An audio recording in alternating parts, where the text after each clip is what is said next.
Բարև ձեզ, ես Թեհմինե Ենոքյանն եմ եւ այսօր հյուրընկալել եմ Կոտայքի մարզի կանանց հզորացման ռեսուրս կենտրոնի հիմնադիր Նարէ Հարապետյանին։ Բարև ձեզ Նարէ։ Ողջույն Թեհմինե ջան։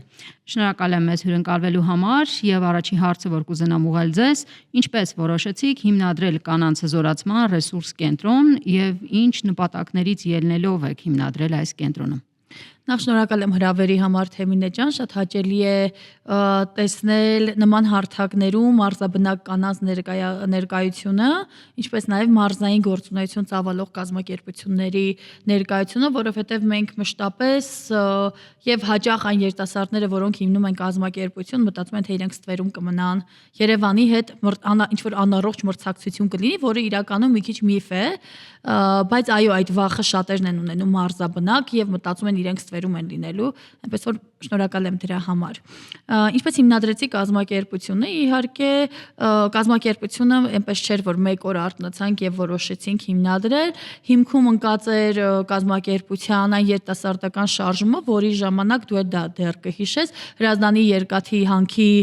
բաց հանքի հնարավոր շահագործումը, որի ժամանակ ես երիտասարդ էի, 16-17 տարեկան էի, ուսանող էի ու լսեցի, որ նման բան է լինելու, ես շատ բան չգիտեի բնապահպանության մասին, հանքարդյունաբերության մասին, բայց որպես բանական էակ, ով որ ընդհանրապես ոչ տրամաբանական ու անհասկանալի բաների դեմ մշտապես խոսել է, ես հասկացա, որ պետք է միանամ այդ շարժմանը, ու այդ ժամանակ Օրհուսն էր մեզ մոտ գործում բնապահպանական տեղեկատվական կենտրոնը, իրենց հետ միացա մի ծրագրի, որից հետո առողջ Հրազդան նախաձեռնության ու այդպես սկսեց իմ, այսպես ասած, քաղաքացիական հասարակության մասը դառնալը, տարբեր նախաձեռնությունների միացա ընթացքում տեղական ինքնակառավարման մարմինների վերահսկողություն, առողջապահական մարմինների վերահսկողություն ու այս ամենը արել եմ, բայց ես մշտապես եղել եմ կանանց հիմնահարցերով զբաղվող, ես ի ծնե եղել եմ ֆեմինիստ, կարելի է ասել դեռ մայրիկիս արգանդից, որովհետև միգուցե եւ վիճակված չէր ես ծնվեի, բայց ես ընտրել էի ծնվելու ճանապարհը ու այդ մշտապես հարցադրումները ու անհավասար վերաբերմունքը կանանց հանդեպ ինձ համար շատ անհասկանալի են շատ բաներ, ինչու աղջիկը պետք է խաղա այս խաղալիքով, իսկ տղան այս խաղալիքով, ես իսկապես չէի հասկանում դրանց պատասխանները ու ինձ ոչ ոք երբեք չի կարողացել այդ հարցերի պատասխանը տալ ու հիմա մայրիկս նայելով կասի էլի գնացել ես ինձ խայտառակել ես, բայց միշտ պատմում ես պատմությունը, որ մայրիկս ավելի մեծ կտոր միսը դնում էր եղբորս ափսեի մեջ ու մի քիչ ավելի փոքր իմ ափսեի մեջ ու ես այսպես շատ առողջ հարցադրում էի անում մամա ջան ինչի է իր ափսեի միսիկը ավելի մեծ ու մամաս պատասխանում էր որ դե ինքը տղա է ես չէի հասկանում տրամաբանությունը ինչի համար է որ ինքը տղա է ավելի մեծ միս պետք է լինի իրան ու նման շատ հարցադրումներ դու տեսնում ես անում ես հարցադրումներ ու նման շատ բաներ ես տեսնում որոնք որ անհավասարությունից են բխում, կարծրատիպերից են բխում ու իմ ամբողջ աշխատանքային գործունեության մեջ մշտապես եղել է այս անհավասարության դեմ պայքարելը ու կանանց ավելի հզոր, ավելի բարձր դիրքում տեսնելը ու այսպես ստացվեց, որ 19 թվականին մենք հիմնեցինք կազմակերպությունը, որը հենց միայն զբաղվում է կանանց հիմնահարցերով եւ կյանքի դժվար իրավիճակներում գտնված կանանց հիմնահարցերով։ Մեր հիմնական նպատակն է ոգեշնչել կանանց, հզորացնել կանանց հիմնական ծրագրերից մեկը, որ իրականացնում ենք, դա ընտանեկան բռնությունից տուժած անձանց ծառայությունների մատուցումն է, որն իրականացնում ենք աշխատանքի եւ սոցիալական հարցերի նախարարության կողմից պատվիրակված ծառայությունների շրջանակներում, ինչպես նաեւ այդ ծառայությունները մատուցում ենք այլ միջազգային կամ տեղական կառույցների երբեմն ֆինանսավորմամբ, սակայն որպես այդպիսին գործում ենք ընտանեկան եւ կենցաղային բռնությունից տուժած անձանց ավելի կարճ ասեմ օրենքի անվանումը, օրենքի շրջանակները եւ որպես այդպիսին Կոտայքի մարզի պետական աջակցման կենտրոնն ենք հանդիսանում եւ իհարկե կյանքի դժվար իրավիճակներում հայտնված կանանց այլ խմբեր եւս կան, դրանք միայնակ մայրերն են եւ իհարկե 20 թվից հետո պատերազմից տուժած ընտանիքի անդամի կորցրած ընտանիքներն են, սոցիալապես անապահով ընտանիքների կանայք են, սրանք այն մարդիկ են, ովքեր որ միայնակ չեն կարող դուրս գալ կյանքի այդ դժվար իրավիճակից եւ այո սոցիալական ծառայություններ մատուցող սոցիալական աշխատանք իրականացնող կազմակերպությունների աջակցությամբ իրենք կարող են դուրս գալ եւ եթե մեր կազմակերպությունը ես բնութագրեմ երկու բառով կարող եմ ասել մի քանի բառ ավել կլինի, բայց իրավապաշտպան եւ սոցիալական ծառայություններ մատուցող կազմակերպություն, որտեղ ի սկզբանե մեր միտքն էր իրավապաշտպան գործունեություն իրականացնել, սակայն գործունեության ընթացքում դու հասկանում ես, որ ինչքան դու ավելի համայնքահեն լինես եւ ծառայություններ մատուցես, այնքան ավելի հստակ դու կիմանաս խնդիրները, որոնք որ պետքա բարձրաձայնել, որոնք որ պետքա հասցնել, որոնք որ պետքա լուծել։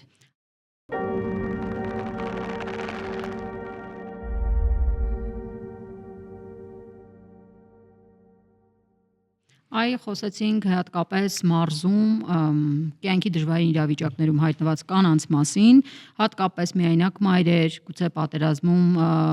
հարազատներին կորցրած ընտանիքներ եւ այլն կանայք, որոնք մենակ են մնացել եւ այդ դժվարությունները իրենց ուսերին տանում են, հատկապես հետպատերազմյան շրջանում։ Կուզենայի նաեւ խոսենք այն կարծրատիպային խտրական վերաբերմունքի մասին, որը մարզերում ավելի խտացված է եւ ավելի արտացոլվում է։ Ձեր շահառուների դիմումներից կամ ձեր շահառուների կարիքներից ելնելով դուք գուցե եւ բավականին ֆիլտրել եք ինչ տեսակ խտրական վերաբերմունք կամ կարծրատիպային խնդիրներ կամ մարզերում, ինչ օրինակներ կնշեք։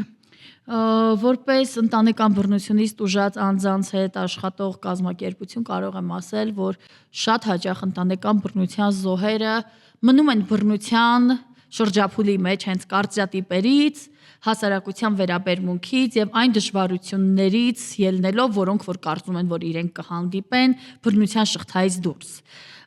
Եվ սա այն հիմնականն է, որ կարող եմ նշել, երբ որ խոսում եմ ընտանեկան բռնության զոհերի մասին։ Իհարկե, եթե կարծրատիպերից բուն չխոսենք, այլ խոսենք նաեւ դժվարություններից, որոնք որ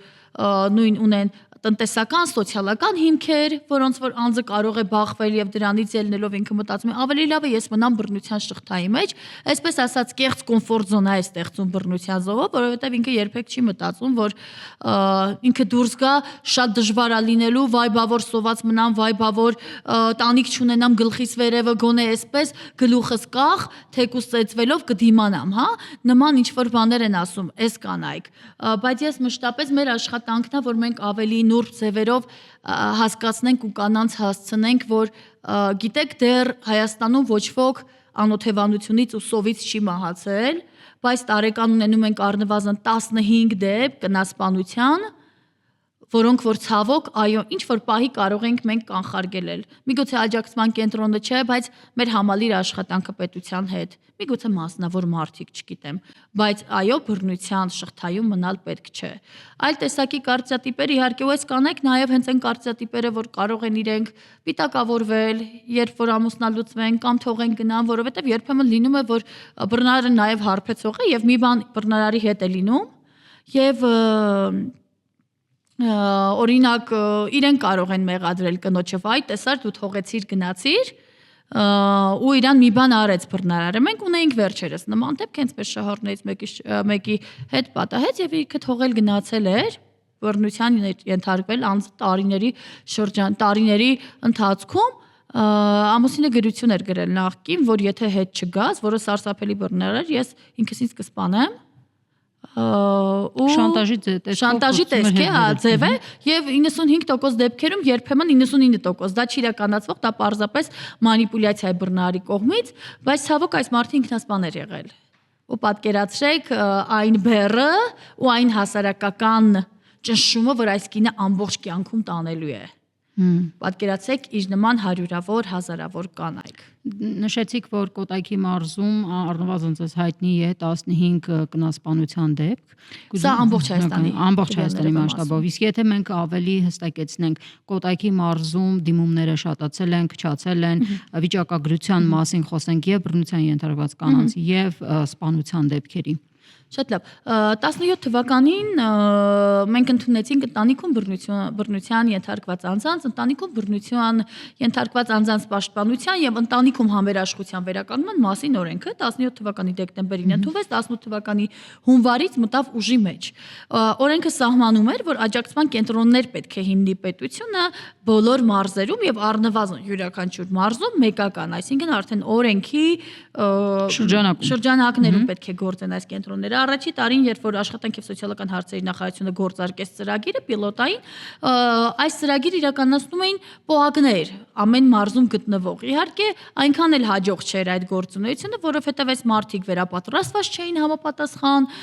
ընդհանրապես կյանքում միգուցե չէին առնչվել ընտանեկան բռնությանը որպես ընտանեկան բռնություն եւ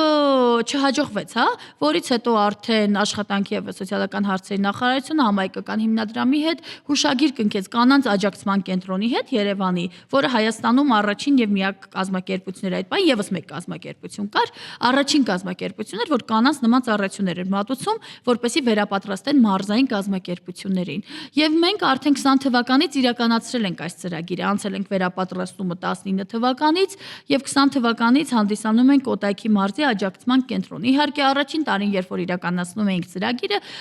դիմումները 86-ն էին, այնուհետև երկրորդ տարին արդեն 98-ն էին, երրորդ տարին արդեն 120, իհարկե սա չեմ կարող ասել, թե դեպքերը շատացան, այլ շատացավ վստահությունը, բացահայտումները, մարդիկ սկսեցին ավելի շատ խոսել ընտանեկան բռնության մասին, նաև ինչու՞ չէ, մարդիկ սկսեցին իրենց որպես ընտանեկան բռնության զոհ իդենտիֆիկացնել, որովհետև մեկ այլ հարց է ինֆորմացիայի չտիրապետելը, մեկ այլ հարց է ինֆորմացիան չհասնելը, մեկ այլ հարց է առհասարակ չուզենալ դիմելը եւ մեկ այլ հարց է չընդունել, մերժել, որովհետեւ դա բնական է, դա պաշտպանական մեխանիզմ է, որ այո, ես ենթարկվում եմ ընտանեկան բռնության ու իմ սիրելի մարդը ինձ հարազատ մարդը անում է դա։ Մեր օրենքը փոխվեց, օրենքի փոփոխությունների փաթեթը բավականին այսպես երկար ընտանեկան բռնության աջակցման կենտրոնների կոալիցիան առաջ էր մղում եւ այլ կազմակերպություններ կանանց, կոալիցիայի համակարգող եմ ես նաեւ, որը որ ցանցն է հիմնական 10 կազմակերպությունների, որոնք ծառայություն են մատուցում ամբողջ Հայաստանով, այսինքն բոլոր 10 մարզերն են ընդգրկված այստեղ կոալիցիայում եւ մեր հիմնական առաջարկություններից շատ մեծ մասը ընդունվեցին նոր փոփոխված տարբերակում, որը անցած տարի հուլիսի 1-ից ուժի մեջ մտավ, որտեղ որ արդեն ընտանիքում բառը օրենքի փոփոխվեց ընտանեկան։ Եթե երկու այսպես շատ կարճ նախադասությամբ ասեմ, ընտանիքում բռնությունը նեղացնում է ընտանեկան բռնության ձևը, հա, այսինքն ընտանիքում եղած բռնություններ միայն դիտարկվում օրենքի շրջանակներում եւ շատ կանայք կամ շատ անձիկ, ովքեր ենթարկվել էին ընտանեկան բռնության, պաշտպանություն չէին կարողանում գտնել այս օրենքի տակ, իսկ ընտանեկան բռնություն եզրույթով արդեն մենք ձևակերպել ենք եւ զուգընկեր տերմինը եւ նախկին զուգընկեր տերմինը եւ այստեղ պաշտպանություն են գտնում մարդիկ, ովքեր ենթարկվել են բռնության ինտիմ մտերմիկ հարաբերություններում գտնվող անձանց կողմից եւս, այսինքն միայն ընտանիք հասկացությունը չի, որովհետև այո, domestic violence եզրույթը ընդգրկում է այդ բոլոր տեսակի հարաբերությունները։ Եվ այո, իհարկե թվերը աճել են, որովհետև իրազեկումն է բարձրացել։ Բայց չեմ կարող այսպես հստակ պնդել, թե թվերը աճել են, որովհետև բռնությունը աճել է, ոչ։ Միանշանակ մենք ունենք պրոգրես այս հարցում։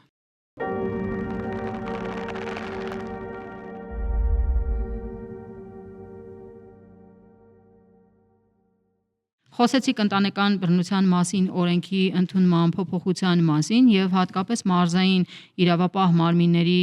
կողմից այս օրենքի կիրառությունը, դատարանների կողմից, իրավապաշտպան կազմակերպությունը ինչ տեսակ խնդիրներ է արձանագրում, որովհետեւ թերևս գուցե եւ Երևանում կամ այդպեսին է տպավորությունը, այս օրենքի կիրառությունը գուցե ավելի պրակտիկայում ավելի նորմալ է կիրառվում, մարզերում որ գուցե ավելի բարդ է դրա կիրառությունը եւ խտրականացվում,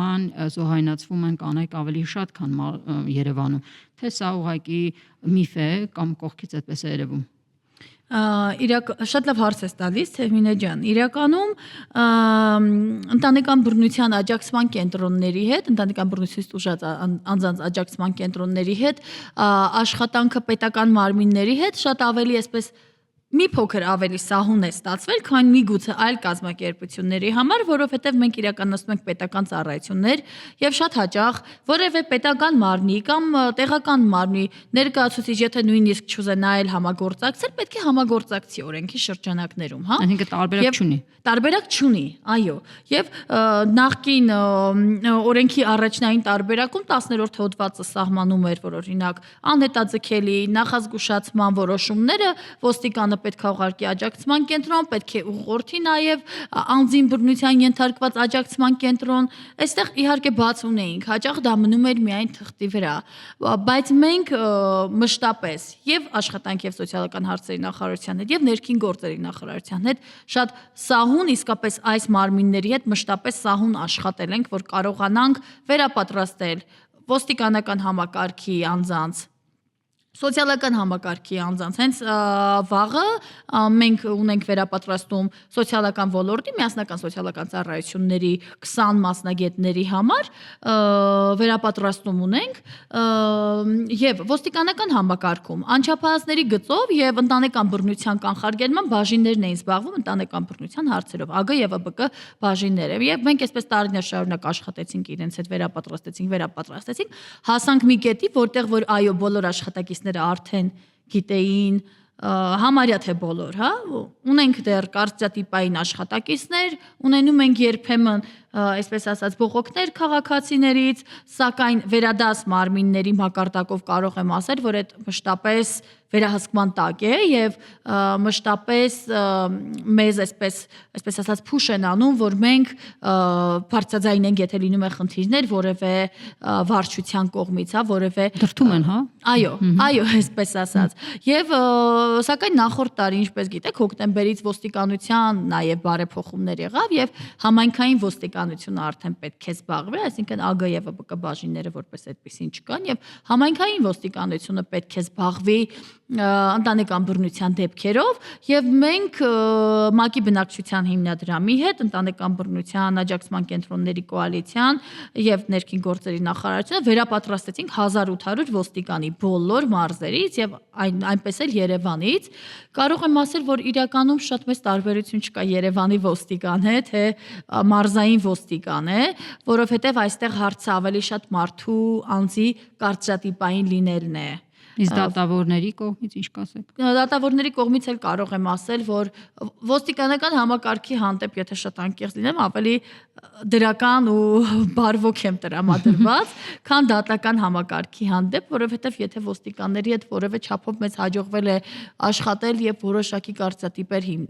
կոտրել, ապա դատական համակարգում մեզ այդքան էլ չի հաջողվում դեռ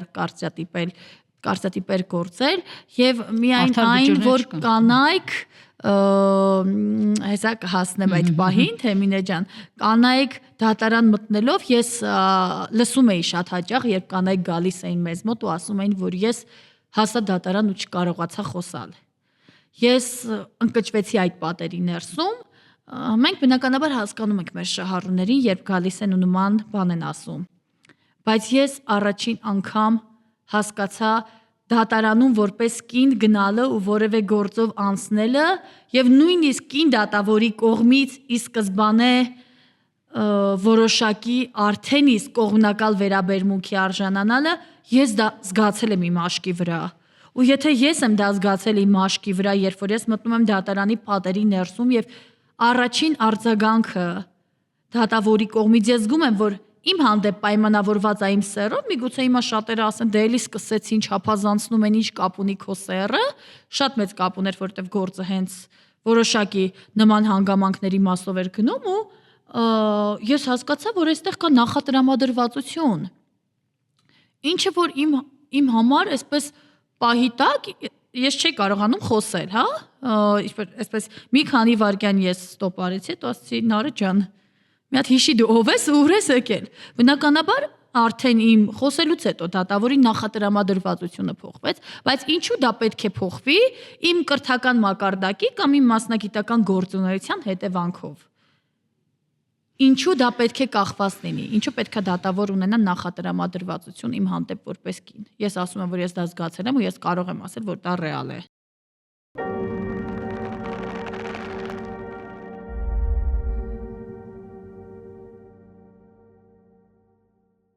Նարե, ես չեմ կարող չխոսել հատկապես կանանց քաղաքական դաշտում ակտիվ լինելու կամ ներգրաված լինելու մասին, այս հարցը շատ անգամներ բարձրաձայնվել է եւ փորձում ենք կանանց ակտիվացնել քաղաքականության մեջ, ոչ թե որ ուղղակի քվոտավորված ինչ որ համարների տակ ներգրավեն կանայք, այլ հենց իրենց արժեքային տարբերվող համակարգը բերեն քաղաքականություն եւ չլղոզվեն եղած քաղաքական դաշտին, բայց սա մի տեսակ ոնց որ միֆ է կամ երազանք, ոնց ենք սրա դեմ պայքարում կամ ինչ անել, որպեսզի արժեքները փոխվեն դեպի դրականը։ Արժեքները միանշանակ ինչ որ մի օր կփոխվեն ու դա նաև ուտոպիստական կարահնչի ու նաև ուտոպիստական է ինձ համար, որովհետև եթե հիշում ես, եթե անցյալի այդ պահը չես ջնջել քո մոտից, ես երբեմն ասում եմ եկեք շրջենք այդ գրքի այդ էջը, բայց ինքս էլ լինելով քաղաքական կուսակցության անդամ նախորդ շաբաթ ճիշտ ասած հրավիրված էի կանանց ռեսուրսային կենտրոնի կողմից FemTalk-ի, որտեղ հենց կանանց քաղաքական ակտիվիզմի մասին էր խոսք ու այսպես լավ հարցախեղդ արեցին քաղաքական ակտիվիզմի մասով։ Նախ ասեմ, որ ես կարծում եմ առհասարակ ամեն ինչը քաղաքական է մեր կյանքում, բնականաբար։ Ամեն ինչը քաղաքական է եւ անկախ նրանից դու մտնում ես ֆորմալ քաղաքական դաշտ, թե ոչ, դու որպես համայնքային նախաձեռնող, դու որպես երիտասարդ ակտիվիստ, դու որպես ուսուցիչ, ինչու ոչ, դու որպես համայնքային աշխատող դու տանում ես քաղաքական գործունեություն։ Ու այո, քո ակտիվությունը, քո նախաձեռնողականությունը քո աշխատանքում, քո հասարակությանը որևէ բանով դրական ազդելու մեջ դա արդեն իսկ քաղաքական է եւ այո մենք պետք է ներգրավենք կանանց այս բոլոր ոլորտներում իսկ ինչ վերաբերում է ֆորմալ քաղաքական դաշտ անելուն ես այստեղ մի քիչ ավելի բացասական չասեմ վերաբերմունքս, բայց շատ ավելի չեզոք է իմ վերաբերմունքը, որովհետև ես լինելով ներսում որոշակի քաղաքական կուսակցության զգացել եմ, որ ոնց որ թե կանանց ձայնը էլի լսելի չի։ Ինձ թվում էր, որ ես կմտնեմ կուսակցություն ու ես աշխարհ կփոխեմ, ես հեսա մոլորակը շրջելու եմ, հա, իսկապես նման բարդագույն ակնոցներ եմ ինչ-որ ժամանակ ունեցել, բայց հետո հասկանում ես, որ չէ, քո ոլորտում